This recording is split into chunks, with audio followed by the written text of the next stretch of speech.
pluralidad de las existencias, la reencarnación. La reencarnación es el regreso del alma o espíritu a la vida corporal, pero en otro cuerpo, nuevamente formado para él y que no tiene nada en común con el antiguo. La doctrina de la reencarnación consiste en admitir para el hombre muchas existencias sucesivas.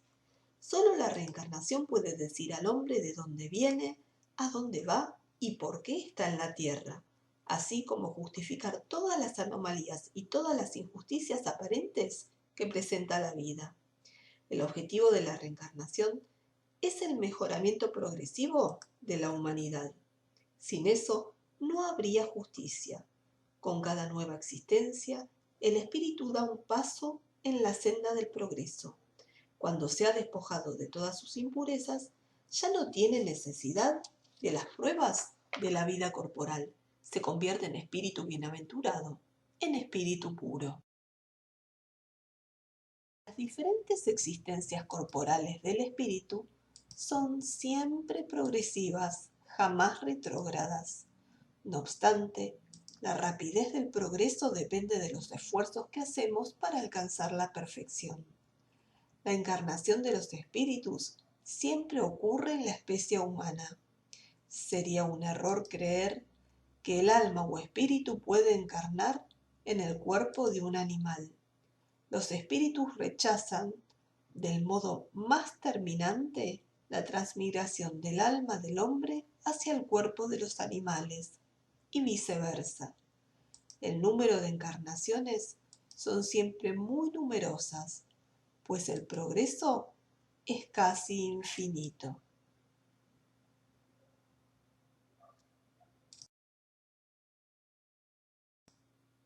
Justicia de la reencarnación. Todos los espíritus tienden a la perfección y Dios les proporciona los medios de alcanzarla a través de las pruebas de la vida corporal. Con todo, en su justicia, les reserva que cumplan en nuevas existencias lo que no pudieron hacer o terminar en una primera prueba. No sería conforme a la equidad ni a la bondad de Dios castigar perpetuamente a los que han podido encontrar en su camino de mejoramiento obstáculos ajenos a su voluntad y en el medio mismo en que se encontraban. Si la suerte del hombre estuviera irrevocablemente determinada después de su muerte, Dios no habría pesado las acciones de todos con la misma balanza, ni los habría tratado con imparcialidad. La doctrina de la reencarnación, es decir, la que consiste en admitir para el hombre muchas existencias sucesivas, es la única compatible con la idea que nos formamos acerca de la justicia de Dios para con los hombres, que se hallan en una condición moral inferior, la única que puede explicarnos el porvenir y sustentar nuestras esperanzas, puesto que nos ofrece los medios de rescatar nuestras equivocaciones a través de nuevas pruebas. La razón así lo indica, y los espíritus nos lo enseñan. El hombre que tiene conciencia de su inferioridad encuentra en la doctrina de la reencarnación una esperanza consoladora. Si cree en la justicia de Dios, no puede pretender ser eternamente igual a los que han obrado mejor que él. La idea de que esa inferioridad no lo deshereda para siempre del bien supremo y de que podrá conquistarlo mediante nuevos esfuerzos, lo sostiene y reanima su valor.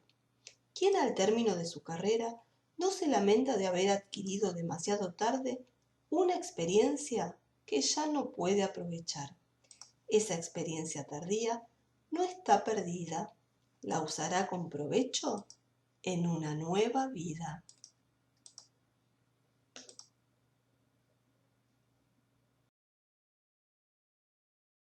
Fundamentos de la reencarnación. Todos los espíritus tienden a la perfección y Dios les proporciona los medios de alcanzarla a través de las pruebas de la vida corporal. Con todo, en su justicia les reserva que cumplan en nuevas existencias lo que no pudieron hacer o terminar en una primera prueba.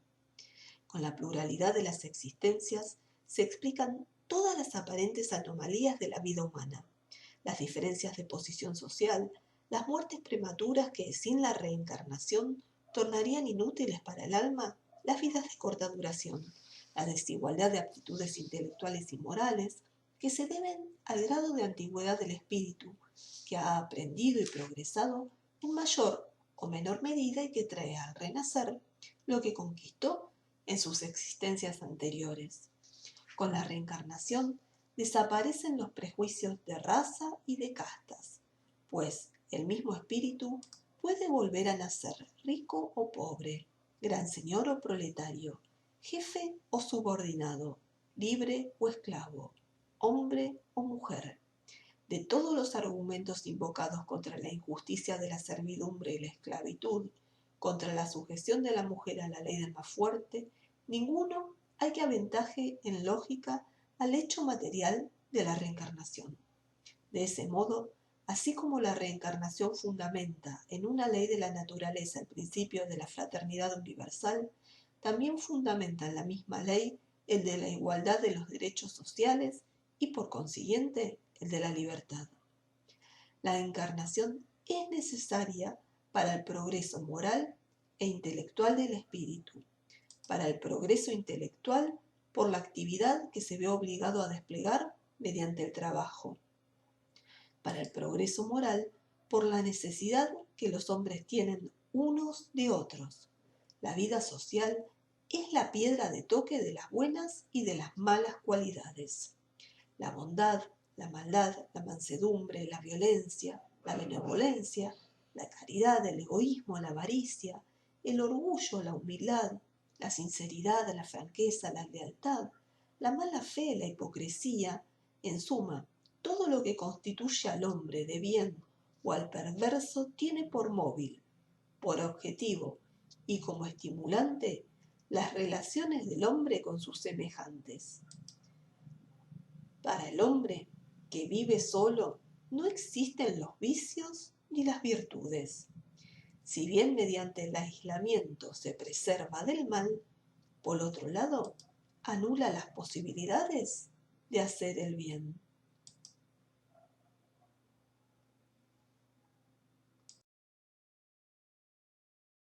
Finalidad de la reencarnación.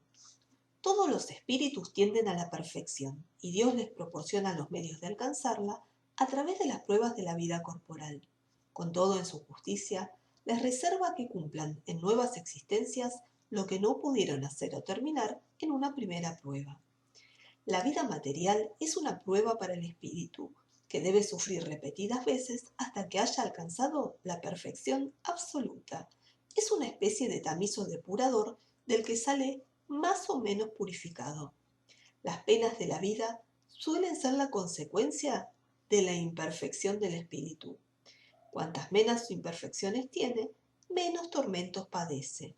El que no es envidioso, ni celoso, ni avaro, ni ambicioso, no sufrirá los tormentos que nacen de esos defectos. Dios da siempre al hombre el recurso de nuevas existencias para que repare sus errores pasados. El arrepentimiento contribuye a que el espíritu mejore, pero el pasado debe ser expiado.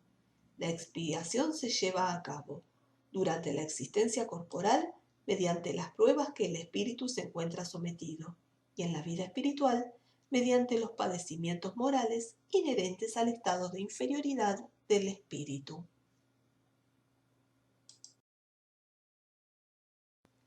Reencarnación y resurrección. La reencarnación formaba parte de los dogmas de los judíos bajo el nombre de resurrección. Solo los saduceos, que pensaban que todo concluye con la muerte, no creían en ella. Las ideas de los judíos acerca de este punto, como sobre muchos otros, no estaban claramente definidas, porque solo tenían nociones vagas e incompletas respecto al alma y su vínculo con el cuerpo. Creían que un hombre que ha vivido podía volver a vivir, sin explicarse con precisión de qué manera podía eso suceder. Designaron con la palabra resurrección lo que el espiritismo llama, más razonablemente, reencarnación. Según el dogma de la Iglesia, la resurrección solo tendrá lugar en el final de los tiempos. La ciencia, en efecto, demuestra que la resurrección conforme a esa idea, es imposible, dado que la materia existe en cantidades limitadas y que sus transformaciones se operan en cantidades ilimitadas. ¿De qué modo cada uno de esos cuerpos podría reconstituirse con los mismos elementos? En eso hay una imposibilidad material. Así pues, racionalmente, solo es admisible la resurrección de la carne como una imagen que simboliza el fenómeno de la reencarnación.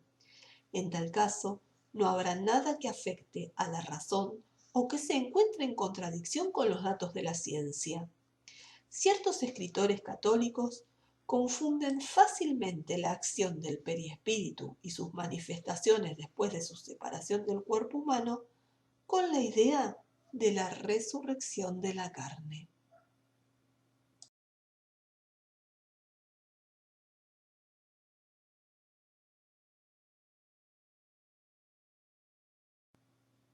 La reencarnación en la Biblia.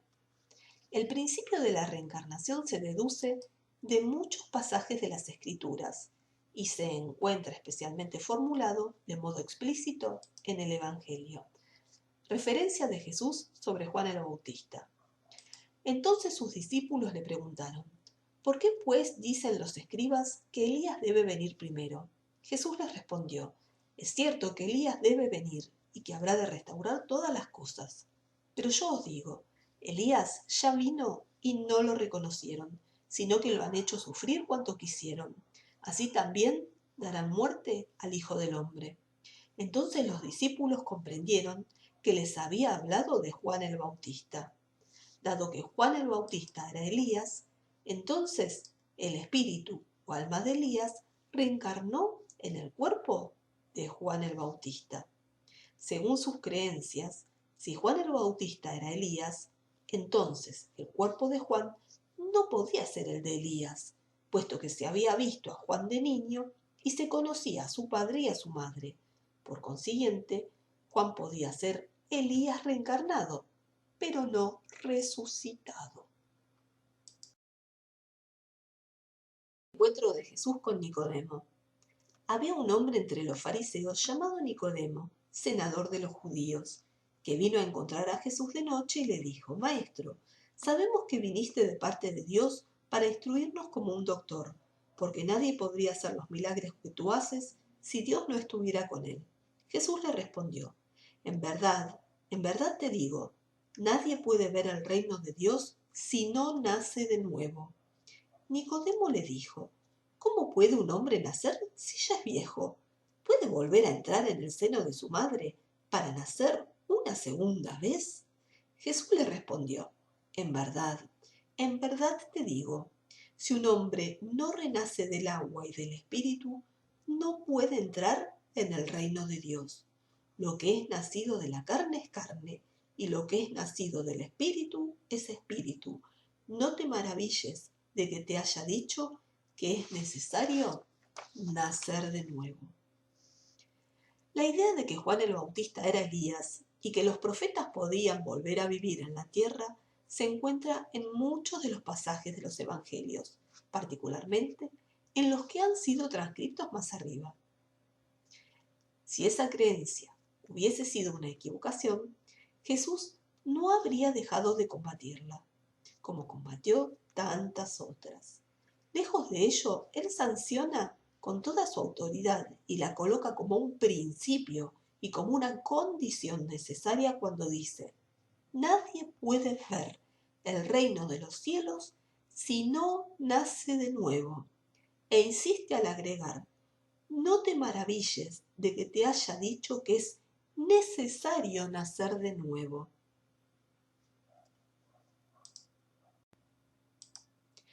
Sin el principio de la preexistencia del alma y de la pluralidad de las existencias, la mayoría de las máximas del Evangelio son ininteligibles.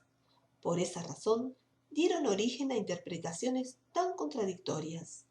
Ese principio es la clave que habrá de restituirles su verdadero sentido, el sentido de la reencarnación. Gracias por haber compartido este ratito con Espiritismo Allan Kardec.